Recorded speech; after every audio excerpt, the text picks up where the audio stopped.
Hello student, आज हम कक्षा 9वीं अध्याय 1 संख्या पद्धति में प्रश्नावली 1.5 करने जा रहे हैं। इसमें हमने 2 क्वेश्चन पहले ही कर चुके हैं। आज हम क्वेश्चन नंबर 3 से स्टार्ट करेंगे। ठीक है, पहले क्वेश्चन नंबर 3 को देखते हैं। क्या कहता है क्वेश्चन नंबर 3? बहुत ध्यान से पढ़ेंगे। आपको याद होगा कि पाई को एक वृत्त की परिधि और उसके व्यास के अनुपात से परिभाषित किया जाता है। ठीक है, ये कहता है जो पाई का मान होता है वो किसके बराबर होता है? C/D। C क्या चीज़ है? वृत्त की परिधि अपॉन में क्या चीज़ है? इसकी डायमीटर, व्यास। क्या चीज़ होता है? व्यास। यह इस तथ्य का अंतर्विरोध करता हुआ प्रतीत होता है। ये जो है इस तथ्य का अंतर्विरोध का मतलब है बेटा दोनों बात एक दूसरे के विपरीत चल रही हैं। ठीक है, कि पाई एक अपरिमेय संख्या है। देखो, पाई अपरिमेय संख्या होती है, हमने पढ़ा है। जबकि ये क्या है? परिधि बटे में व्यास, और परिधि और व्यास एक परफेक्ट नंबर होते हैं। 22, 23, 25 जो भी होते हैं एक परफेक्ट नंबर होते हैं ना। तो ये अंतर्विरोध हो गया। ये कहता है ये परिमेय है, जबकि ये कैसी है? अपरिमेय संख्या। ठीक है, इस अंतर्विरोध का निराकरण आप किस प्रकार करेंगे? ठीक है, अब इस अंतर्विरोध को हम सॉल्व कैसे करें, हल कैसे करें? ठीक है, तो आपके दिमाग में भी आ रहा होगा, आपको याद है ना पाई किसके बराबर होता है? जल्दी से देखते हैं क्वेश्चन नंबर 3 का आंसर। ठीक है, थर्ड, पाई बराबर क्या होता है? C/D। C क्या चीज है? वृत्त की परिधि, वृत्त की परिधि अपॉन वृत्त का व्यास। ठीक है, ये फॉर्मूला होता है बेटा पाई का। अब अंतर्विरोध क्या है? पाई अपरिमेय है, जबकि ये कहते हैं ये कैसी संख्या होनी चाहिए? परिमेय संख्या। ठीक है, पर अब देखो मैं पहले आंसर लिखता हूँ फिर से समझाता हूँ क्या है। यहाँ कोई अंतर्विरोध नहीं है, अंतर्विरोध नहीं है। क्यों नहीं है? अब वो लिखते हैं क्योंकि जब हम किसी भी युक्ति से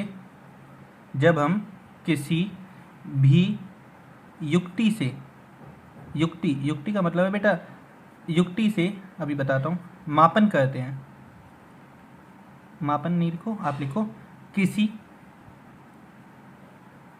चीज का मापन करते हैं। मापन करते हैं तो हमें उस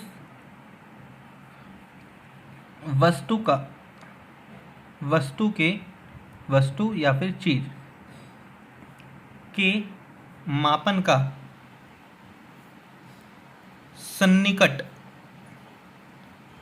सन्निकट मान प्राप्त होता है।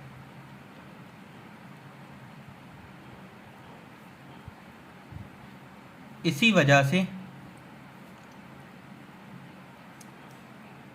हम यह नहीं कह सकते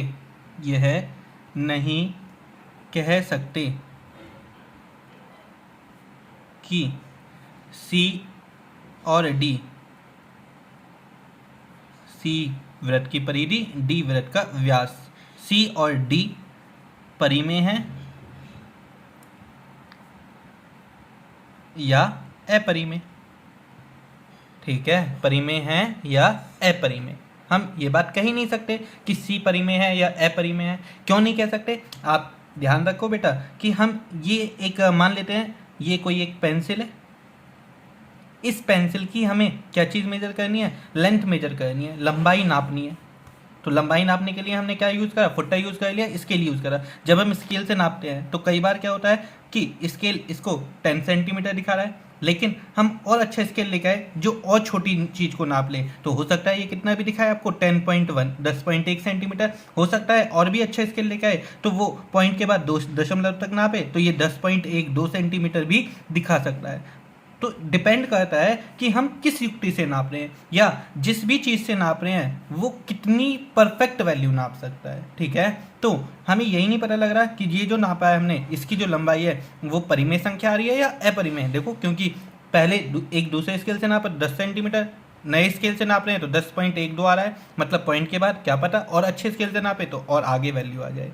ठीक है, तो पाई अपरिमेय होती है, ये बात हम मान रहे हैं, क्योंकि हम सी और डी के बारे में तो बता ही नहीं सकते, क्योंकि मापना कभी भी निश्चित नहीं होता। हमारे पास हमेशा कैसा मान आता है, सन्निकट मान आता है। कैसा मान आता है, सन्निकट मान आता है। ठीक है, नेक्स्ट क्वेश्चन देखिए, क्वेश्चन नंबर 4। संख्या रेखा पर वर्गमूल 9.3 को निरूपित कीजिए।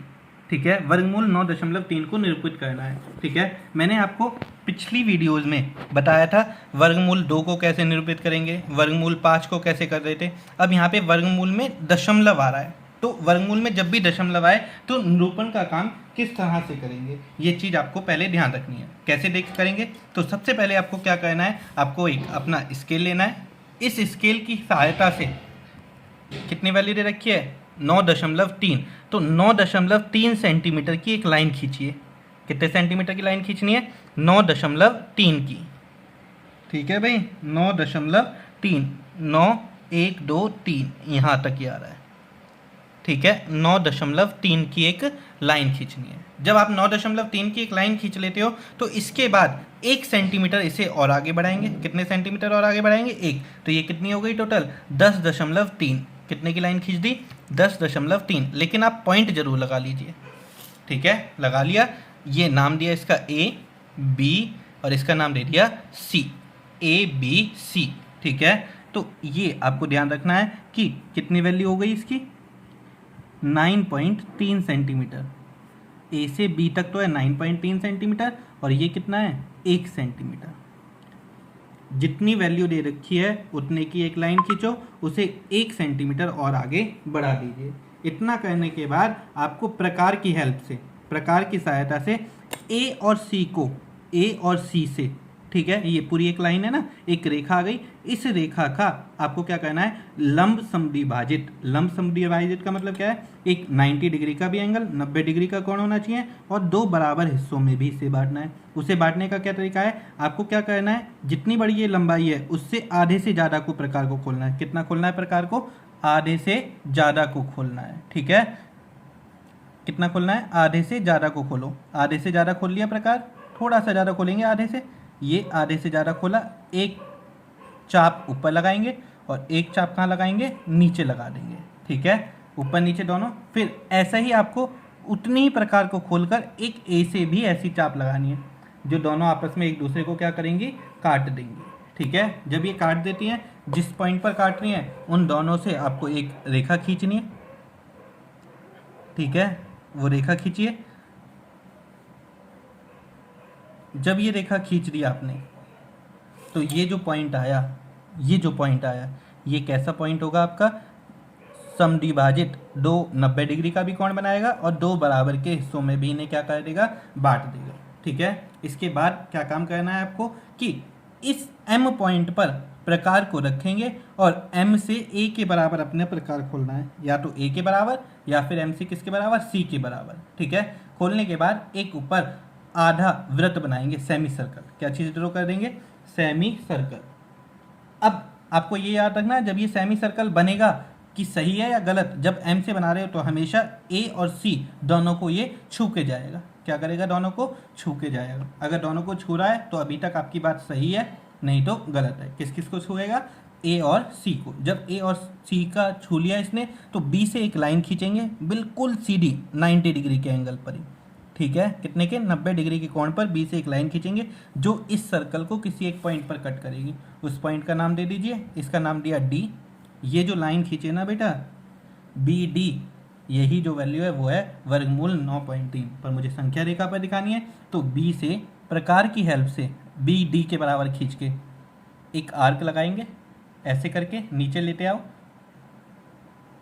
जो AC को आगे बढ़ाने पर, ये जो AC है ना, इसे जब आगे बढ़ाएंगे तो उसे किसी एक पॉइंट पर काटेगी E। ठीक है, किस पॉइंट पर काटा, E। तो ये जो B से E होगा, कहाँ से कहाँ तक, B से E, ये कहलाएगा वर्गमूल 9.3 सेंटीमीटर।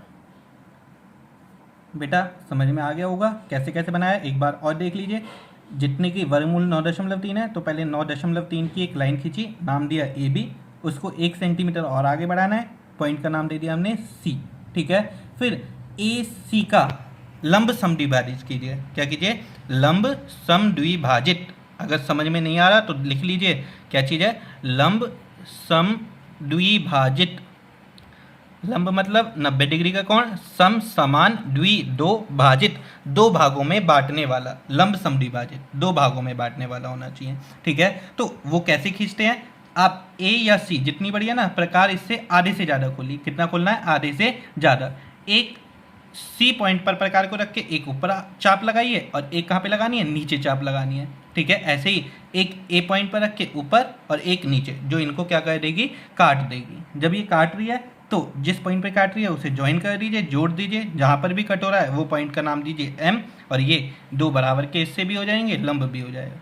इस M से आपको एक अर्धवृत्त बनाना है, आधा सर्कल, और उसकी जो त्रिज्या होगी वो AM होगा या AC, ठीक है। मतलब M पे प्रकार को रखिए और A के बराबर खोलिए और खींच दीजिए लाइन।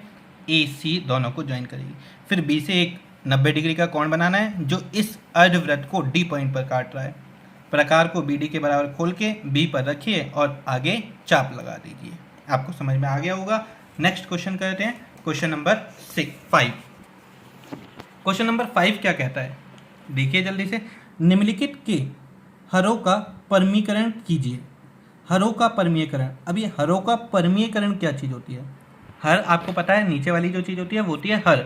परिमेयकरण आप देखिए, जहाँ पर भी यहाँ संख्या दे रखी है, अपरिमेय अपरिमेय अपरिमेय, सब कैसी संख्या है? अपरिमेय। और जब अपरिमेय संख्या को हर में अपरिमेय, इसको परिमेय बनाने की जो प्रक्रिया है, प्रोसेस है, उसको हम बोलते हैं हरों का परमीयकरण। कैसे करते हैं जल्दी से देख लीजिए। 4 पार्ट हैं, 5 मिनट का काम है और बहुत ज़्यादा जरूरी भी है क्योंकि ये आपके एग्जाम में पूछे जाने वाले क्वेश्चन हैं, ठीक है। तो 5वें का पहला पार्ट आप अपनी बुक में जरूर देखिए। क्या दे रखा है? 1/वर्गमूल 7। हर का परमीयकरण करने पर कैसे करते हैं बेटा?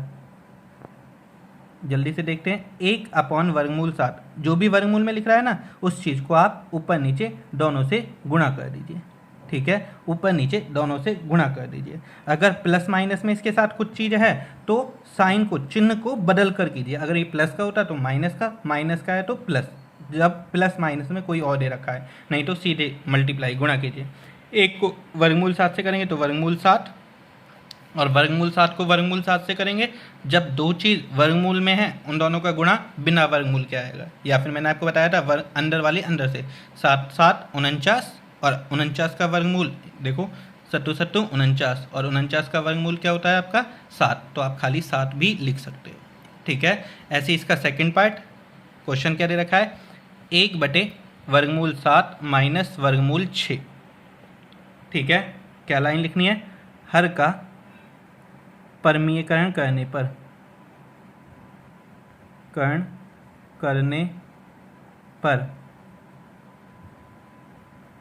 परमीयकरण करेंगे तो मैंने आपको परमीयकरण का तरीका क्या बताया? पहले तो जो दे रखा है वही लिखिए। अब जो हर में दे रखा है उस चीज़ को ऊपर भी लिखिए और नीचे भी लिखिए। अब देखो माइनस में थे ना, तो मैंने कहा चिन्ह बदल दो। माइनस है तो यहाँ पे क्या आएगा? प्लस। यहाँ पर भी क्या आ गया? प्लस, ठीक है। जल्दी से कर लेते हैं। ऊपर क्या है? 1 से जब इसको गुणा करेंगे तो जो दे रखा है वही रहेगा, गुणा 7 प्लस वर्गमूल 6। और यहाँ देखो बेटा, दोनों चीज़ एक जैसी हैं और प्लस माइनस में है। हमेशा याद करो, जब भी हर का परिमेयकरण कर रहे हो, हर का क्या कर रहे हैं? परिमेयकरण। तो हरों में हमेशा फॉर्मूला या आइडेंटिटी लगती है। वो आइडेंटिटी कौन सी वाली लगेगी? याद कर लो बेटा, a + b a - b किसके बराबर होता है? a² - b², ठीक है। तो आप लिख लीजिए जल्दी से, क्या हो जाएगा? वर्गमूल 7 का स्क्वायर माइनस वर्गमूल 6 का स्क्वायर। जल्दी से कर लेते हैं, यहीं कर देते हैं, फिर नेक्स्ट पेज पे चलेंगे। वर्गमूल 7 प्लस वर्गमूल 6, 7 का स्क्वायर क्या होता है? 7, 6 का स्क्वायर 6, ठीक है। वर्गमूल से स्क्वायर कट जाएगा ना, वर्ग कट जाएगा, 7 में से 6 गए 1, तो आंसर भी आपका क्या आ गया? वर्गमूल 7 प्लस वर्गमूल 6। नेक्स्ट 2 क्वेश्चन और रहते हैं, वो भी जल्दी से देख लेते हैं, 2 सेकंड, ठीक है। देखिए जल्दी से थर्ड पार्ट। एक बटे वर्गमूल 5 प्लस वर्गमूल 2। अब आप लाइन लिख लीजिए हर का परिमेयकरण करने पर, और करते हैं तो कैसे करेंगे, जो भी दे रखा है चिन्ह बदल के लिखिए, प्लस है तो क्या लग जाएगा माइनस, ठीक है। और जल्दी से कीजिए, क्या आ जाएगा, 1 से गुणा कर रहे हैं तो जो ऊपर है वही आएगा। गुणा करनी मैंने पहली वाली वीडियो में भी सिखाया है, फॉर्मूला बताया था a plus B A minus B. नीचे जो भी दे रखा है उनका क्या लग जाएगा, स्क्वायर माइनस में वर्ग लग जाएगा, ठीक है। वर्गमूल 5 माइनस वर्गमूल 2, वर्गमूल 5 का स्क्वायर या वर्ग 5 और 2 का वर्ग 2। 5 में से 2 गए, कितने बच गए 3। तो आंसर क्या आ जाएगा आपका, वर्गमूल 5 माइनस वर्गमूल 2 बटे 3 आंसर। इसी तरह से हम फोर्थ पार्ट करेंगे। फोर्थ पार्ट क्या है, 1 बटे वर्गमूल 7 माइनस 2। जो भी दे रखा है मैंने आपको क्या कहा है, सिर्फ आपको क्या करना है, चिन्ह बदलकर गुणा कर दीजिए ऊपर नीचे दोनों से। 1 से गुणा कर रहे हैं तो जो ऊपर है वो पूरा एज इट इज आएगा। 7 का फॉर्मूला लगाना बताया था ना, वर्गमूल 7 का वर्ग माइनस 2 का वर्ग, वर्गमूल 7 प्लस 2। 7 का वर्ग क्या हो गया 7, और 2 का वर्ग क्या होता है 4। 7 में से 4 गए, कितने बच जाएंगे 3। तो वर्गमूल 7 प्लस 2 अपॉन 3, यही आपका क्या हो गया answer. I hope you like this video. Next exercise हम नेक्स्ट वीडियो में स्टार्ट करेंगे। Thank you.